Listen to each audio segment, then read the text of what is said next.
दोस्तों, गैंग लेकर आने वाला होता है गैंगस्टर और जो अकेला आता है वो होता है मॉन्स्टर। जी हाँ, हम बात कर रहे हैं यूएस के दूसरे बार चुने गए प्रेसिडेंट डोनाल्ड ट्रंप की। डोनाल्ड ट्रंप वापस लौट चुके हैं और वो इस गद्दी के लिए लायक कैंडिडेट बिल्कुल भी है। लेकिन उनके सत्ता में आने से पूरे दुनिया भर में क्या अफरा तफरी मच सकती है। जो कि वॉर चल रहे हैं पैलेस्टाइन, इसराइल, ईरान और यहाँ तक कि यूक्रेन और रशिया के बीच। तो इन सब वर्ल्ड वॉर के कॉन्फ्लिक्ट में क्या बड़े हेरा फेर हो सकते हैं और क्या क्या चुनौतियाँ सामने आ सकती है, ये एक देखने वाला ट्विस्ट है।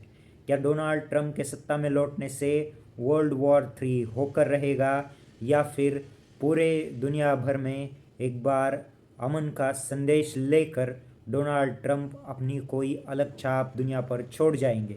इसकी पूरी तहकीकात हम इस पूरे वीडियो में करेंगे। इस वीडियो को एंड तक देखना बिल्कुल भी ना भूलें। डोनाल्ड ट्रंप एक और बार अमेरिका के प्रेसिडेंट बन चुके हैं और उनके प्रेसिडेंट बनने के पीछे लाखों लोगों का हाथ है, जिनमें से एक है एलॉन मस्क। जी हाँ, एलॉन मस्क ने इस पूरे इलेक्शन कैंपेन को लेकर थ्रू आउट अपना ओपन सपोर्ट ट्रंप के दिशा में दर्शाया था। इससे एलॉन मस्क को पर्सनली बिजनेस लेवल्स में बहुत ज़्यादा फ़ायदा होने वाला है।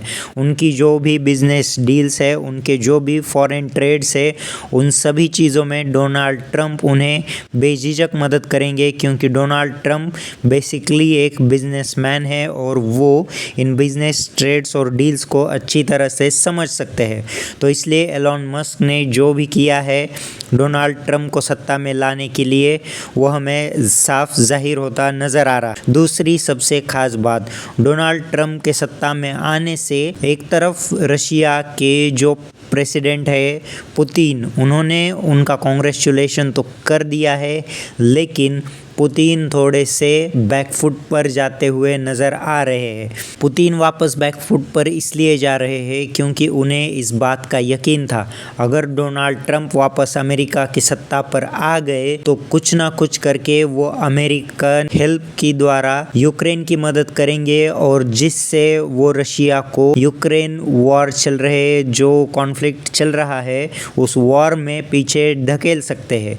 यूक्रेन अभी भी अमेरिका की मदद की जिद पर पूरे दम से लड़ रहा है। एक छोटा सा देश जो रशिया से हार मानने को बिल्कुल भी तैयार नहीं है। वो किस बलबूते पर हार मानने को तैयार नहीं है, बात साफ जाहिर है। उसकी वजह है अमेरिका की मिलिट्री की मदद, अमेरिका के तकनीकी वेपन्स और अमेरिका की टेक्नोलॉजी। इन सब की वजह से यूक्रेन को बहुत ज्यादा फायदा हो रहा है और जाहिर सी बात है रशिया के पुतिन इस विक्ट्री के बाद थोड़े से बैकफुट पर जा चुके हैं। अगली बात हम करें जो इजराइल गाजा कॉन्फ्लिक्ट जो चल रहा है, जो कि बहुत ज्यादा बड़ा कॉन्फ्लिक्ट बन चुका है। तो इस कॉन्फ्लिक्ट में जो है वो डोनाल्ड ट्रंप बहुत अहम भूमिका बजा सकते हैं। उन्होंने पिछले कुछ दिनों में ऐसे स्टेटमेंट्स दिए थे जिनमें उन्होंने कहा था कि वो टेररिस्ट ऑर्गेनाइजेशन हमास को पूरी तरह से खत्म कर देंगे। हालांकि ये स्टेटमेंट देने के बाद उन्होंने कुछ भी तौर तरीके या फिर इस तरह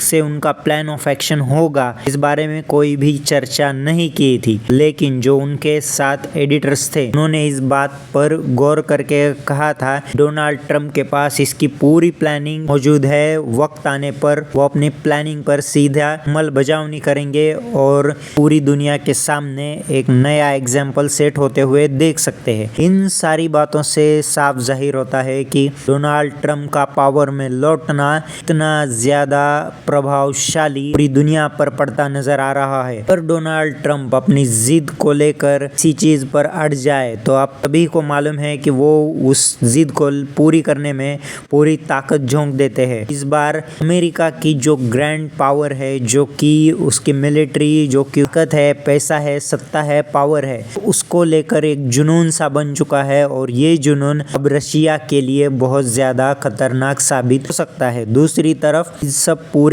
वॉर कॉन्फ्लिक्ट जो चल रहे हैं इनमें भारत, जो कि अमेरिका और रशिया दोनों तरफ बराबर का दोस्त बना हुआ है, अगर ऐसी बारी आती है कि आइदर अमेरिका या फिर रशिया, तो किसको चूज़ करना पड़े, तो आपको क्या लगता है भारत किसकी साइड ले सकता है? क्योंकि मामला काफ़ी गंभीर है और बहुत आसानी से इस मामले को सुलझाया बिल्कुल भी नहीं जा सकता।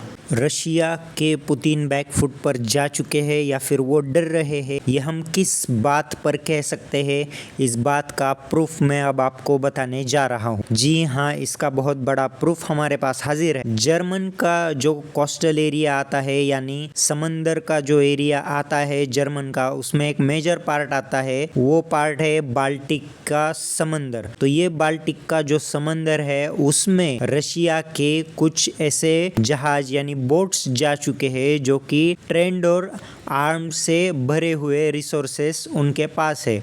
उनके पास आधुनिक तकनीक है और जो आधुनिक तकनीक ये दर्शाती है कि वो जहाज मीलों दूर की दूरी पर निशाना लगाकर मिसाइल समंदर में यानी पानी के नीचे से मिसाइल्स छोड़ सकते हैं। अब आप ये सोचेंगे कि पानी के नीचे से हमला करके रशिया आखिर क्या हासिल कर लेगा, तो ये बात सिर्फ इतनी सी नहीं है। बाल्टिक समंदर जो कि जर्मन के कोस्टल एरिया में आता है, तो उस कोस्टल एरिया से पूरे जर्मनी जो है, तो उस जर्मनी के अंदर जितने भी नज़दीकी देश आते हैं, तो उन देशों का पूरा सप्लाई चलता है। उन देशों में जो ऑयल जाता है, उन देशों में जो इलेक्ट्रिसिटी जाती है, उन देशों में जो इंटरनेट केबल कनेक्शन जाते हैं, तो उनके मेजर कनेक्टिंग पार्ट्स जो है वो बाल्टिक के इस समंदर के नीचे से जाते हैं। यानी अगर हम एक तरीके से देखें या गौर करें तो पूरा जो उन कंट्रीज का एक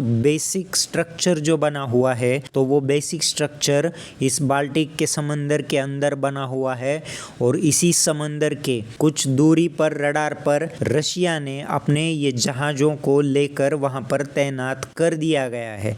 पूरे पिछले 6 महीनों से रशिया ने ये कार्रवाई धीरे धीरे शुरू की थी, लेकिन अब पिछले 1-2 महीनों में उन्होंने उस कोस्टल एरिया में इन जहाज़ों को लाकर सीधा खड़ा ही कर दिया गया है। तो इससे बात साफ जाहिर होती है कि रशिया अमेरिका को आगे नहीं आने देना चाहता, क्योंकि अमेरिका जिन जिन इलाकों से या फिर जिन जिन तौर तरीकों से यूक्रेन की मदद करता आ रहा है, फिर वो एयरलाइंस हो, फिर वो समंदर का जरिया हो, या फिर जर्मनी के थ्रू यूक्रेन तक अपने सप्लाई पहुंचाना हो, तो इन सब चीज़ों को लेकर पुतिन बहुत ज़्यादा कॉशियस और नर्वस हो रहे हमें दिखने मिल रहे हैं।